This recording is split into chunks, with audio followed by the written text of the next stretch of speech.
Mind philosophy discusses the insights from some of the greatest thinkers over time. It will also demonstrate how their wisdom can be applied against the complexities and challenges we face in modern society. It's how philosophy can be used as a vehicle to produce a better version of who we are and how we interact within ourselves and each other.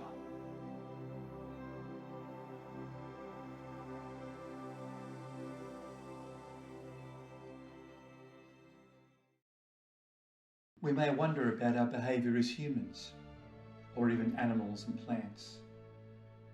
In life, we become so entrenched in everyday living in order to keep ourselves afloat, banishing our blazes, and then coming to a grinding halt.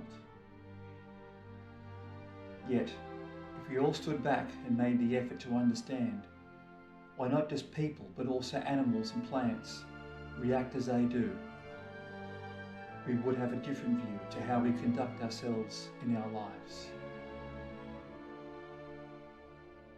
Most would think we will need to be a psychiatric doctor or even a psychologist to realise this.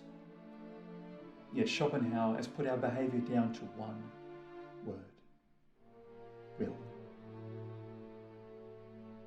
According to Schopenhauer, there must be a determining principle, a will in every vital action, by which a development is suited to each organism, from plants, animals, to even an advanced animal such as ourselves. Nature is nothing but what we know directly and intimately and find within ourselves as the will. There must be a determining principle, a will in every vital action, by which the development suited to the whole organism is occasioned.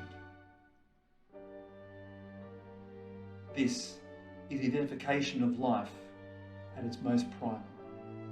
For a plant, it is how it will contort itself to any shape to receive the sun.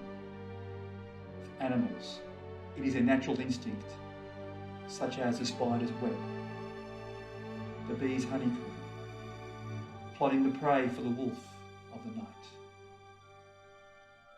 For humans, it is to receive ourselves in its raw element as the emotional beings that we are. It is when we are at a fit of laughter, when we are enraged with anger, stooped in sorrow.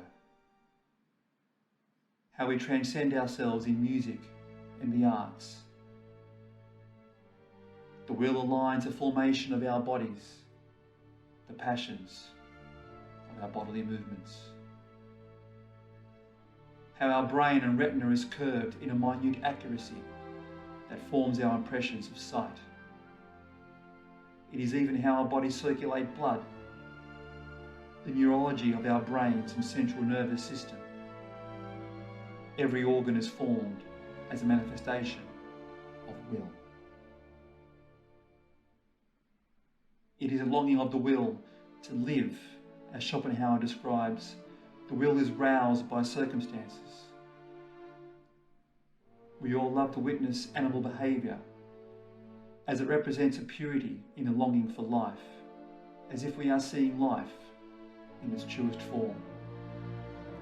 The same is said for the beauty of nature, when we realise the simplicity of what life can divulge and how nature acts without plan and forces movement within itself.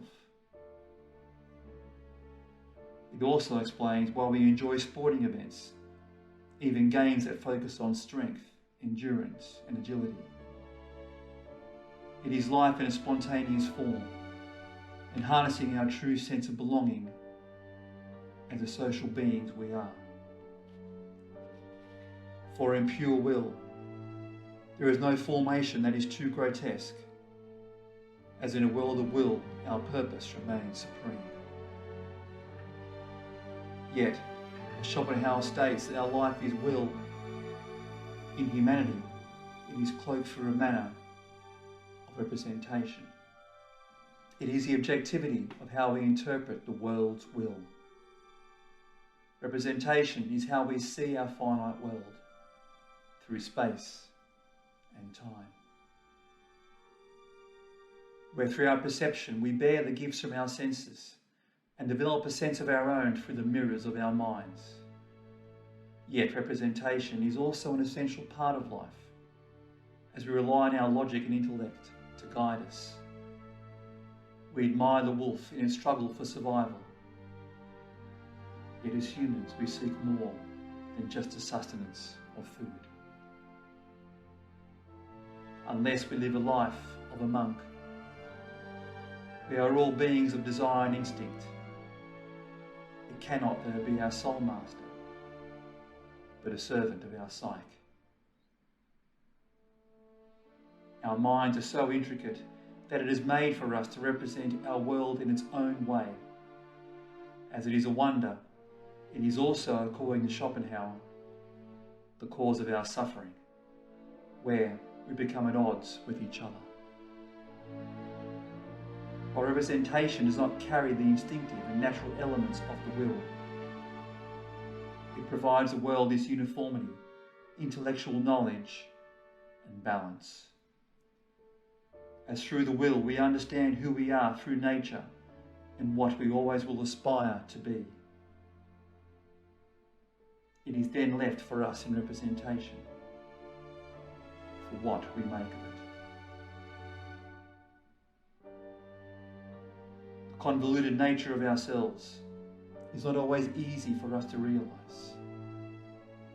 Yet, as per Schopenhauer, nature's language is not understood because it is too simple.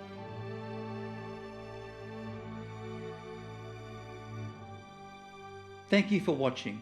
If you enjoyed this video, please press the like button and subscribe to the Mind Philosophy channel. Share your comments so I can make more videos with content you want to see. A new video is uploaded each Wednesday, so we'll see you again on our next journey.